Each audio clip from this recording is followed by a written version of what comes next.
Students, welcome to Megha D classes. बेटा आज हम lesson number 17 breathing and exchange of gases का सेकंड पार्ट करेंगे, that is exchange of gases. जितने भी मेरी पहली वीडियोस थी उसमें हमने बात की थी कि ब्रीदिंग होता क्या है या रेस्पिरेशन क्या होता है। Breathing is a process in which oxygen is inhaled in and carbon dioxide is exhaled out, यानी कि एक ऐसी क्रिया जिसमें हम ऑक्सीजन को अंदर लेते हैं और कार्बन डाइऑक्साइड को बाहर निकालते हैं। और उसके बाद हमने ह्यूमन रेस्पिरेटरी सिस्टम की बात की थी और हमने ये देखा था कि जो लंग्स है यानी कि जो फेफड़े हैं वो हमारे रेस्पिरेटरी ऑर्गन्स होते हैं और लंग्स के अंदर जाने के बाद जो गैसेज हैं वो आपस में एक्सचेंज हो जाती है, मतलब उनका आदान प्रदान हो जाता है। जो ऑक्सीजन है वो तो लंग्स के एल्वेलाई के थ्रू होते हुए ब्लड से टिश्यूज में यानी कि शरीर के हर एक छोटे भाग तक पहुंच जाती है और जो कार्बन डाइऑक्साइड है वो हर एक छोटे भाग से होती हुई ब्लड के थ्रू होती हुई लंग्स के द्वारा हमारी नाक से बाहर निकलती जाती है। तो आज हम इसी प्रोसेस को, एक्सचेंज ऑफ गैसेस को थोड़ा सा डिटेल में पढ़ेंगे। जैसा कि मैंने आपको बताया कि लंग्स में जो एल्वेलाई होते हैं, जिन्हें आप हिंदी में कुपिका भी बोलते हो या कुपिका कोश भी बोलते हो, वो प्राइमरी जगह है जहां पर गैसेस का एक्सचेंज होगा। इसके अलावा ब्लड और टिश्यूज के बीच में भी गैसेस का एक्सचेंज होता है। यहाँ पर ऑक्सीजन और कार्बन डाइऑक्साइड दोनों सिंपल डिफ्यूजन के द्वारा एक्सचेंज होती है, मतलब कि दोनों साइड पे प्रेशर या कंसेंट्रेशन में कुछ ग्रेडियंट होता है, कुछ फर्क होता है, उसकी वजह से ही वो एक जगह से दूसरी जगह पे मूव ऑन करती हैं। क्योंकि मैंने आपको अपने प्रीवियस वीडियो में डिफ्यूजन भी बताया था कि diffusion is a process in which a substance moves from its higher concentration to lower concentration.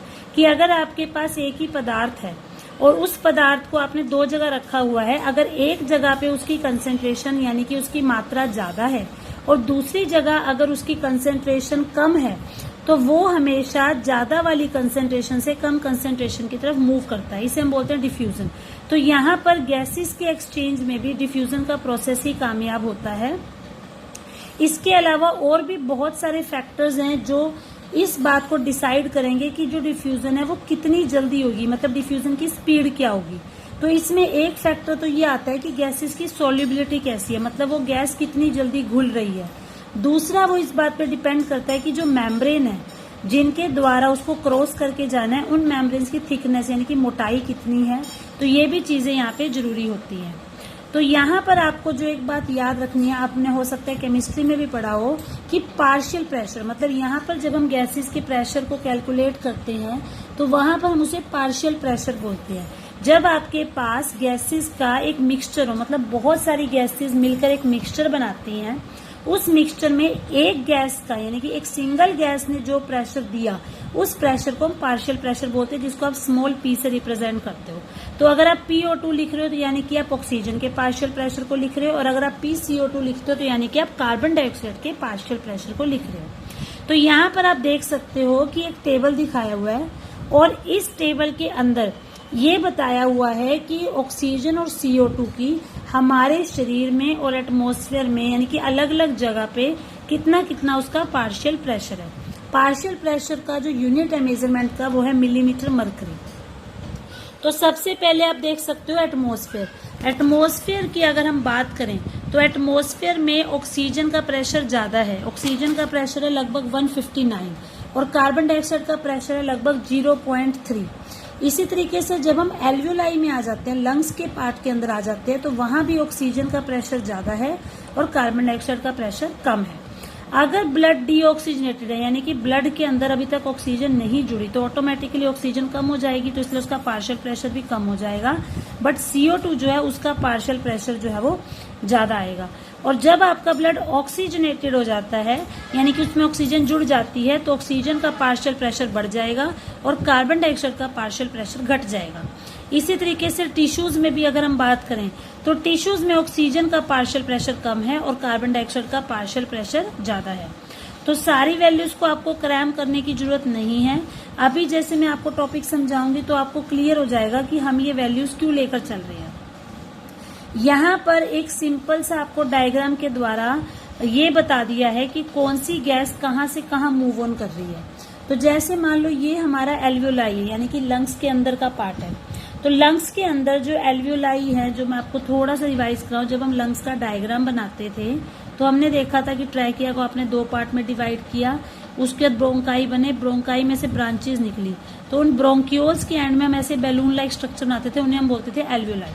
तो एल्वियोलाई की अगर हम बात करें तो एल्वियोलाई के अंदर ऑक्सीजन का प्रेशर है 104 और CO2 का जो प्रेशर है वो है 40 मिलीमीटर, यानी कि ऑक्सीजन का प्रेशर ज्यादा है, CO2 का प्रेशर कम है।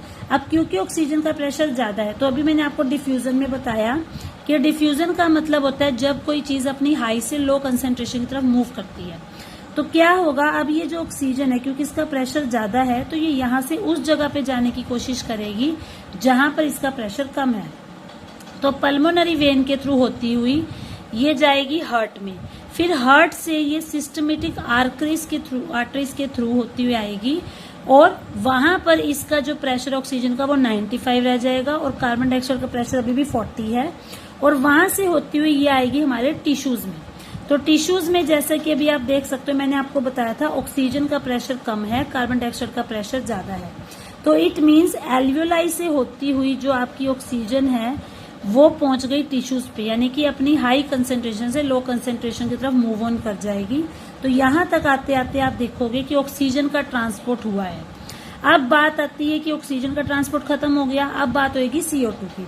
अब CO2 की, क्योंकि टिश्यूज के अंदर CO2 का प्रेशर ऑक्सीजन की तुलना में ज्यादा था, यानी कि 45, और यहाँ पर अगर आप देखो तो CO2 का प्रेशर 40 है, तो 45 और 40 में 45 ज्यादा है, तो यहाँ से भी हाई से लो की तरफ मूव करेगा। तो CO2 जो है वो टिश्यू से होती हुई वेन्स के थ्रू पहले जाएगी हार्ट में, फिर हार्ट से उसको पल्मोनरी आर्टरी लेके आएगी एल्वियोलाई में।